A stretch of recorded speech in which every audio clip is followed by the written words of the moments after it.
Hello friends, welcome to my channel. दोस्तों, बात करेंगे आज पेंटॉप 40 इंजेक्शन के बारे में। दोस्तों, एसिड वाली प्रॉब्लम में कॉमनली इस्तेमाल की जाने वाली दवा है पेंटॉप 40 इंजेक्शन। और हॉस्पिटल में भी बहुत ज्यादा इस्तेमाल किया जाता है। अगर मान लीजिए किसी पेशेंट को सीवियर एसिडिटी है, अल्सर वाली प्रॉब्लम है और इमरजेंसी केस है, तो ऐसे केस में पेंटॉप 40 इंजेक्शन का यूज किया जाता है। तो बात करते हैं पेंटॉप 40 इंजेक्शन के बारे में। तो वीडियो को देखते रहिए और चैनल को सब्सक्राइब जरूर कर दीजिएगा।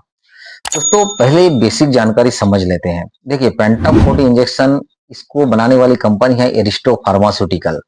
इसमें मेन सॉल्ट होता है पेंटाप्राजोल 40 mg बीपी। बीपी का मतलब होता है ब्रिटिश फार्माकोपिया, मतलब ब्रिटिश फार्माकोपिया से इसे लिया गया है। आपने देखा होगा कि बहुत सारे मेडिसिन के पीछे लिखा रहता है आईपी, बीपी, यूएसपी। तो आईपी का मतलब होता है इंडियन फार्माकोपिया, यूएसपी का मतलब होता है यूनाइटेड स्टेट फार्माकोपिया। तो ये सारे इसके मतलब होते हैं। तो दोस्तों, ये इंजेक्शन फॉर्म में आता है।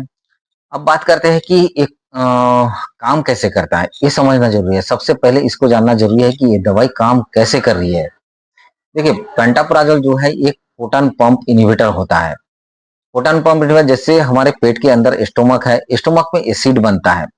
जब ये एसिड जरूरत से ज्यादा बन जाए, बहुत अधिक मात्रा में बन जाए, तब क्या होता है कि पेट के अंदर प्रॉब्लम होने लगती है। कभी दर्द होता है, जलन होता है, खट्टी ढकारें आती है। तो ये सारी प्रॉब्लम चालू हो जाती है। तो ऐसे कंडीशन में अगर पेंटाप्राजोल इंजेक्शन को दिया जाता है, तो उसके बाद क्या होता है, एसिड धीरे धीरे कम होने लगते हैं। और उससे होता क्या है कि दर्द, जलन, जो खट्टी डकार, ये सारी प्रॉब्लम जो है धीरे धीरे कम हो जाते हैं। तो दोस्तों, अब बात करते हैं कि कौन कौन सी प्रॉब्लम में इस दवाई को दी जाती है। ठीक है, पहला तो है एसिडिटी में इस दवाई को दी जाती है। एसिडिटी, अगर किसी को बहुत ज्यादा एसिडिटी वाली प्रॉब्लम है, एसिड ज्यादा बन रहा है, तो ऐसे केस में दिया जाता है। और किसी को अगर मान लीजिए जीईआरडी, जीईआरडी का मतलब होता है गैस्ट्रो एसोफेगस रिफ्लक्स डिसऑर्डर। अगर किसी को खट्टी ढकारें आ रही है, खाना खाने के बाद भी खट्टी ढकारें आ रही है, मतलब उनका एसिड जो है यहाँ से ऊपर तक आ जाता है, तो इसको जीईआरडी कहा जाता है। तो ऐसे कंडीशन में इसको दिया जाता है। अगर किसी को पेप्टिक अल्सर वाली प्रॉब्लम है, मान लीजिए किसी को मतलब जैसे स्टोमक में घाव हो गया या डिओडिनम में घाव हो गया, तो ऐसे कंडीशन में इसको दिया जाता है। ये जल्दी से हील करने का काम भी करता है। और एक होता है जोलिंजर एलिसन सिंड्रोम। जोलिंजर एलिसन सिंड्रोम क्या होता है कि जब, ये बहुत ही रेयर डिजीज होता है, जब किसी पेशेंट को बहुत ज्यादा एसिड बढ़ जाए, मतलब एसिड की मात्रा बहुत ज्यादा हो जाए, तो ऐसे कंडीशन में इसको दिया जाता है पेंटॉप 40 इंजेक्शन को। अगर इसके अलावा ये आईसीयू आईसीयू में दिया जाता है। अगर कोई पेशेंट आईसीयू में है, तो ऐसे कंडीशन में भी इसका यूज किया जाता है। दोस्तों, इसका यूज और भी बहुत सारे केसेस में किया जाता है। जैसे अगर मान लीजिए कोई पेशेंट है, पेशेंट जो है वो दवाई को खा नहीं पा रहा है, मतलब मुंह से वो खा नहीं पा रहा है, ओरली ले नहीं पा रहा है, तो उनको इंजेक्शन के द्वारा इस दवाई को दी जाती है।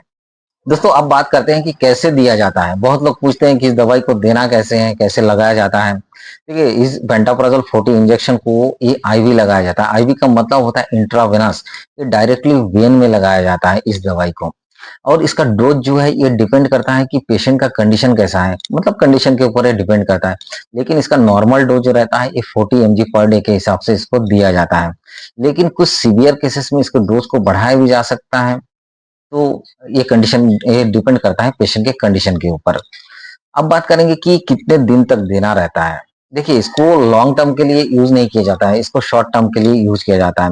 3 से 7 दिन तक इसको दिया जाता है। अगर पेशेंट स्टेबल नहीं हो तो, अगर पेशेंट स्टेबल हो गया है तो उसके बाद सीधा टैबलेट दिया जाता है, इंजेक्शन नहीं दिया जाता है। मतलब इसको लॉन्ग टर्म के लिए यूज नहीं किया जा सकता। दोस्तों, अब इसके साइड इफेक्ट्स की बात करेंगे। देखिए, इसके कुछ side effects, normal side effect दिखाई देते हैं, जैसे नोजिया, डिजीनेस, चक्कर आना, या तो डायरिया, पेट में दर्द, या तो कुछ कुछ प्रॉब्लम ऐसी भी होती है, जैसे इंजेक्शन साइट पर दर्द होता है, सूजन होता है, रेडनेस भी आ जाते हैं। तो ये सारे साइड इफेक्ट जो है ये दिखाई देते हैं। अब बात करते हैं कि कौन कौन इसको यूज नहीं कर सकते।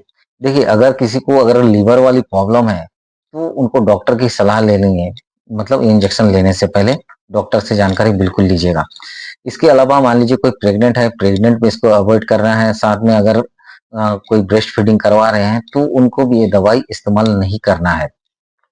इसके अलावा अगर कोई अल्कोहल ले रहे हैं, तो अल्कोहल को भी बंद करना है, नहीं तो इसमें एसिडिटी बढ़ सकती है। ये सब चीजों का आपको ध्यान रखना है। दोस्तों, ये दवाई जो है ये इमरजेंसी के केस में यूज किया जाता है। इसको आपको खुद से यूज नहीं करना है, इसका ध्यान रखना है। अगर आपको एसिडिटी बार बार एसिडिटी वाली प्रॉब्लम हो रही है तो आपको इंजेक्शन के ऊपर डिपेंड नहीं रहना है, आपको लाइफ स्टाइल भी चेंज करना पड़ेगा। देखिए, आप अगर ऑयली फूड खाते हैं तो उसको बंद कीजिए, अगर आप मसालेदार चीजों को खाते हैं तो उसको बंद कीजिए, अगर चाय कॉफी बहुत ज्यादा लेते हैं तो उसको बंद करना है, क्योंकि ये एसिड को बढ़ा सकता है। इसके अलावा अल्कोहल भी अवॉइड करना है आपको।